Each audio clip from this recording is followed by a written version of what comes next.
Confederation of All Nagaland State Service Employee Association lan ne wa haraba October talik pan ma pali phai ma paya ni lam mong da haraba so naka ka dong mo bo so kali office lan se iman kaya polak si bu China hang nai si ma haraba NPSC haraba list ma imana yemong bu kada bu jing na se ingunang siang imana di mana meng bu da sokali yemong bujeng na sa haraba step te imana ya kai direct si bu nginang Sender Jagasang Public Organization lan ne ibwa Pek District mongma ngobu haraba highway two lane haraba lam mai lenglak jeng na sa imana jeng TC tu hengbu heyanga haraba lam lenglak KKBCU company hado tiu sokali mai hado balam maintain na menak jing ngan phang bai da maintain na yemeng bai bak lo ling ngo bu jing na sa iman na hado ba da ngau ngai iman mong de yem bai bu ngi nang siang hado ba mam si leng do yeleng ka mai iman na necessary action ya lak si bu hado ba u China tam nang new land ngo bu TC ibua hado ba iman na rangma pani junction ma bua soisi Hiloso Junction ni pada haraba October 7 abua October 11 tungoi sa haraba ni mongda haraba lam kari kembo polak si bungunang hayang boy timely imana eplak si bungunang namnang nit pa jiwu an ni ba ji tungoi sa polak si nang ane ba jam peli ba ji wok pa ji tungoi polak si nang haraba hebang ma alau ba lam kun ma kemlak sing sa DC kaya nyanga tampu nginang Jagasang Mothers Association lan anu mabu association lan na hadaba hungi 24 September 2025 ni hadaba NSCMI member kaya hadaba prehom tuilung bu nawya jada pungai ngambu tuilung lak jingna sa ngambu jingna sa hadaba da mabu association lan na contem na mengbu yimai sa ibu anu hadaba nawya da justice mam sa phalak sa mabu association lan na ibu nginang women independent hadoba jembu teman naga kadong ma hadoba jumu kitima semen bu nyui ma jemyang ge sinang siang hadoba jembu ma iman mabu training ngoyang ge sinang ge hyang jamno hadoba kaya revenue iman generate na mengbu iman lab generate na mengbu kwa 70 lakh sekia revenue tawang ge sinang hyang jamno iman da lai na pai bu jam no 10,000 kada bayang ge si nang Manipur ma kada ni phobu Central Security Force yang Manipur Police iman jam yang college yang school yang jam no tukalanda mar extortion si nang nis ngama hadawa yemong burung ngang kang yu habu hadawa kada ni imni phoyang ge hinang imni manganu lak phai nei tau hyang jamanu yong lau imni matawang ge sinang anu tau sanai che imni kaya mabu nawya nausi landa tangsem landa hadawa iman khungbai selak jingna sa ngaupu hadawa lili jingna sa imni da hadawa Central Security Force hyang Manipur mabu police iman jemya hadawa ni da phobu China tamnang nomana screen ma photo ngiklak Manipur mabu sumi kangsan na ibwa kongsalan na ibwa hadawa Imphal mabu hadawa chopper ma jikem lakching na sa imana nyanga tambung inang hangne ma hadawa chopper ma hangga nyue ma phaucha bungai kama sokali kham riksha lak hangu hadawa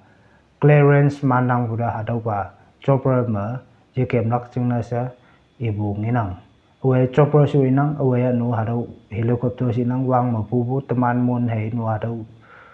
lekan hai nu ti ki mu pu he pak tenginang haki uri nang chopper su inang nu helicopter sinang hado ba ma purak jengna sa teman naka ka dong che yang boy Mizoram hado ba sorry Manipur ma ke ibu nginang hangnai sing ma Manipur ma teman ka daw ngoklak teman nyanau che nau kat lan ngoklak iman we sunglak jengna sinang Manipur ma hado ba chopper service ma hadawa chopper service avoid na menak jengna sa hadawa kongselana e tambung inang Pakistan Army 1.2 billion dollar hadoba tui hadoba tam hadoba USA the offer na mengpu nginang hadoba ma China mong de mai bung nang China ma bung hadoba invest na meng nang Pakistan country me hadoda China mong de mai bung nang hadoba hanghi the invest na meng si kuma water port chi ma hado teman short me teman senglak sing water station chi hadoba yang chừng mà ship yung la ba Titanic ki bu hado ki bu pe yang lak chừng anu tao mà tôi ốc chừng đi bu nang seaport chi nang hado ba nyui chừng mà mai hado ba nyui chừng lưng u lưng anu tao bu pharau harak chừng na se hado ba me investment lak chừng na se USA government de iwanda China u tao da investment mengang nang si nang hado ba ma China u mong si bu ngi nang siang India chừng no Pakistan mayang develop na mayang daibu ching ha vi bana anu pamai ba nginang India la no mong hada pamai bu hada pau sengna tamnang America President Donald Trump mai bua ya Hamas landa mamsa surrender na mayang da usi angge hangnai se gama numan ingau ye chai gama hada kanting au numan de le hu bu yang I te au lak aja I yang ne jala aja sa Donald Trump kaya kia nyam sau tampu nginang tau da Hamas lan e bua iman surrender na menglak yang boy la ba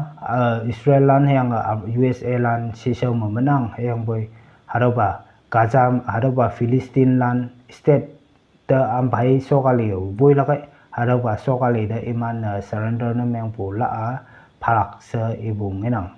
yang boy ngôi cái khi bằng mà hăng cái iman ngay cái ada bau yelak pa ada pa tàu numan da China tam phalak anu Donald Trump Iran da yong meng warning pangge nuclear bom ada ba yeleng lak ching na se ibung inang au seng bu ma bu intelligence lan kai ta san tai pong bai seng monok Donald Trump ki warning phanang ada ba wang nuclear bom leng na se Iran lan po shin mata po wang wanda hadoba USA lan P2 bomber si bu hadoba P2 bomber pu bai wa hadoba ma bu computer siang lata si nang hadoba lan u tekki ok nang hip tau bai wa tekki ok nang hang ne ma cham lo ye advance cham lo ye mai bu hadoba lin bu si nang hadoba bai nga no man da bom phap yang sau du ho ka meng bu sau ho ka yemeng ho ka ma no man haroba nuclear bom lang lak chang na ta po ta so sa USA President Donald Trump gaya ha ke e tambu nginang China ma wangyang wangi mai typhoon metu semen pu iman ha ka men pu haroba wangyang da haroba typhoon wangyang wangi yep nyai chong a si kha bai bu China ma lak lam ha ja ti ja ban ka ta da effect na me ngonang sinang siang a tau ba nyoi pu iman Lin bu kaya ye chi kama ma bu kari ye chi kama sip kaya haroba nyoi bu ya te lak ching na se sokali haroba da ngang nang se ibu nginang hayang boy tau ma kada ocean hangali hangkama nu ocean mai phoya tau ba ngoi klak kepak ngaya hapia haroba cheng e te lak tia bu ching na ngaulan halan